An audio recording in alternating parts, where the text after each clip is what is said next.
So as a result of the world having seemingly come to a halt, with countless businesses closing and millions of people being asked to stay at home, one thing is fairly clear.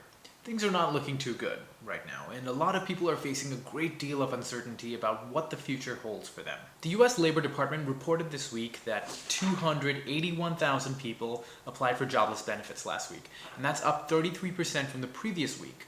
This means that many jobs will be lost and people will be staring into the unknown with no real idea of when things will turn around for them. Hey, speaking of job losses, I lost mine. That's right, a couple days ago I was laid off from the company that I was working at. And it doesn't feel great, but sometimes in life these things happen. Also, if you haven't already, subscribe to the channel. I have a feeling it might make me feel better and get me through this. And so I wanted to talk a little about the general stages that one goes through when a major change like this takes place, and how you can begin to pick yourself back up again faster than you would otherwise. Right off the bat, it's important to know that you will be able to get back on your feet. But there are a few stages that you may have to go through before that happens. Allow me to explain. This is the change curve. The change curve is a transition model that was initially developed by Elizabeth Kubler-Ross to explain the stages of grief that one would go through when losing a loved one. Over time, this curve was modified so that it could be applied to any dramatic, life-changing situation, including the loss of a job or any other professional change.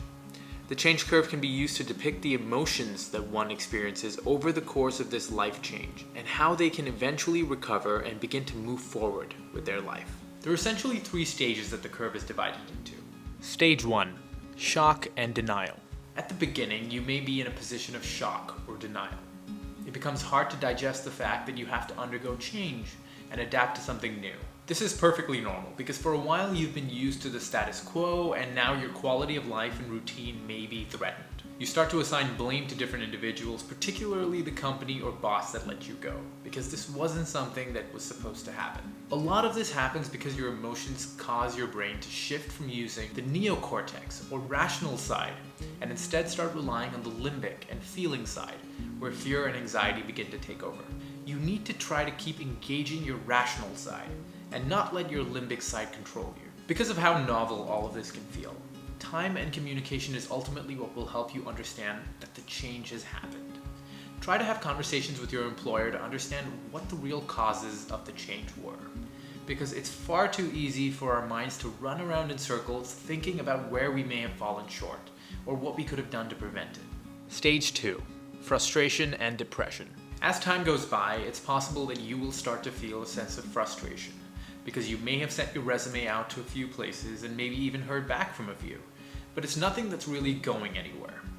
And this pushes your motivation and productivity to the lowest point of the curve. At this point, you can experience a sense of depression because your morale is low. It's an isolating feeling because you do not know when you will be able to see the light at the end of the tunnel. And so at this stage, the most important thing to know is that there are so many others that are going through the same struggle that you are, especially now. And they're worried about the exact same things. You may feel like you're never going to make back the money that you lost in the market over the last few weeks. But despite those losses, if you realized that on a grander scale, things always tend to recover and move up, you might rest a little easier. Which brings us to stage 3. Stage 3. Experimentation, decision, and integration. This is the part where you start to let go of what was and begin to accept what is. Acceptance is manifested through experimentation, where you consider what different versions of your next step would look like. And you start to think about what you could do differently than you had done before. Who could you reach out to? Is there a different career path or role that might interest you? Do you want to start your own business perhaps? All of these questions start to come to you slowly. And once you make the decision to move forward with whatever you choose, you will reorganize your approach and integrate with a greater sense of purpose. Every individual reacts to change differently, and not everyone will experience every phase. Some may spend a lot of time in stage 1 and 2, while others might move a lot quicker to stage 3. This phase is where you are forced to think about what your next step will be and how you're going to get back on your feet. And it will be challenging, but through communication and perspective, you will be able to accelerate the change curve and continue trusting the fact that things will work out for you. I'll leave you with an old Persian adage that goes like this: In niz bogzarad, which translates in English to "this too shall pass." It reflects on the temporary nature of the human condition. in that whatever challenge you are experiencing now will come to pass. So keep your head up, your time will come.